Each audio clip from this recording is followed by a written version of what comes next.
You ever feel like your life is in a constant state of struggle between getting your head above water and trying not to drown, or keeping your head above water and trying not to drown? I know I have. And here's a few questions that I had during that time. Why does it seem like every time I take a step forward, something comes along and knocks me 10 steps back?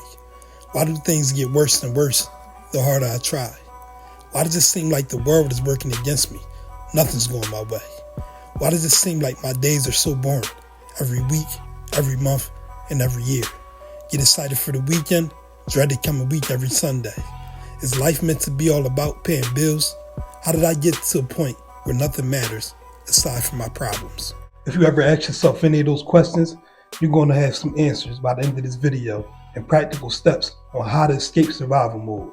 But first, for the sake of context, I think it's very important that we define what survival mode is. When you don't have resources, you're in survival mode.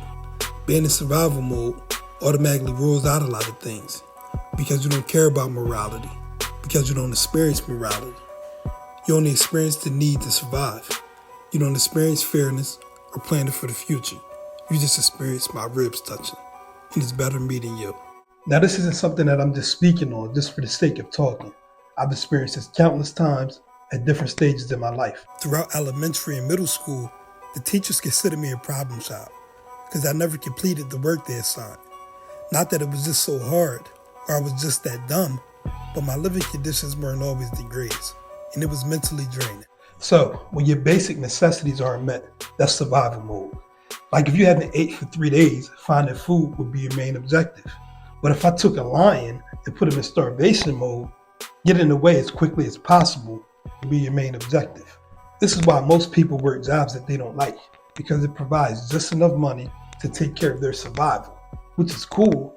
The downside to this is it takes so much energy that by the time people get off work, they don't have enough energy to do anything to improve their situation. Take a child that hasn't eaten the night before school. That child just doesn't have the mental energy to pay attention to school the next day.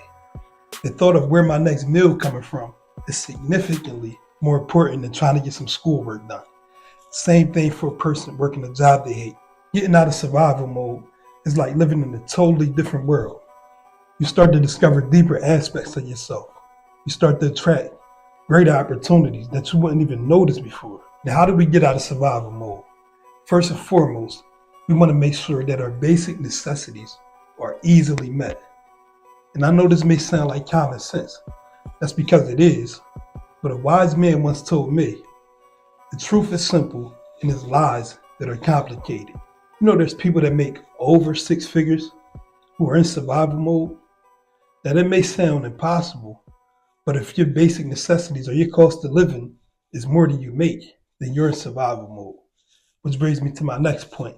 Live slightly below your means. Now, this will make everything in your life much better. And I know it's easier said than done, which is why most people won't do it.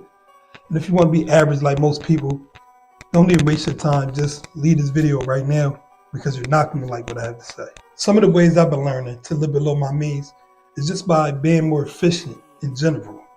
Saving up 3 to 6 months of monthly expenses.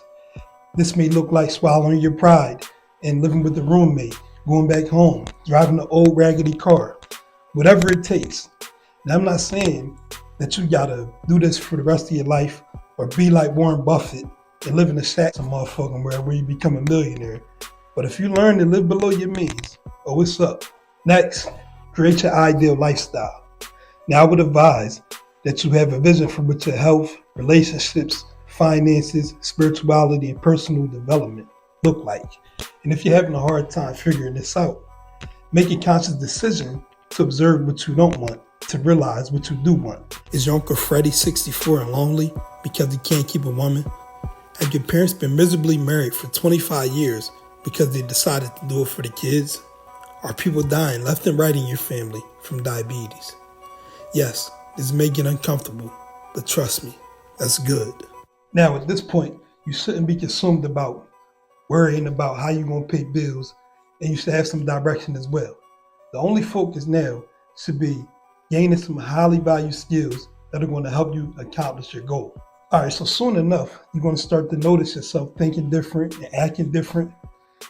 The main thing is You can't allow yourself to be worried about what other people want to think. Yes, people gonna feel like you acting different, you acting new, you being fake, whatever. It's a part of the process. If you want to grow, you gotta let that go. I once read somewhere that you can't solve a problem with the same attitude that created that problem, or you can't solve a problem with the same mindset that created that problem. And it made me think.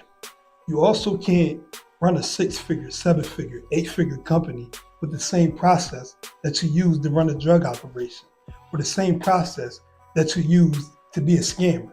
Like, you got to choose one, pick one. Which side you want? You want to run a company or you want to be a scammer? Last but not least, we want to buy back our time. I'm not saying you want to quit your job. No, that would be foolish. What I'm saying is we can always get more money, but we can't buy more time with that money. Like for me, I'm still trading time for money, but I'm slowly but surely buying back my time. Now, if your job takes 8 hours of your day, as you continue to get better and better with these skills that you're gaining, these highly valued skills, you can slowly start to pull back as you start to gain an income on the side from your skills. Then, before you know it, you can tell your job, all right, I want to do a quick recap. First, make sure your basic needs are easily met. Second, create a vision for the future. Third, gain skills that will help you achieve your goal, as well as create an income on the side. So where you can just start to pull back away from your job slowly but surely. Lastly, buy back your time. All right, I hope this has helped someone. Like, subscribe, drop a comment inside the comment sections. Let me know which one of these appealed most to you. And until next time, stay true.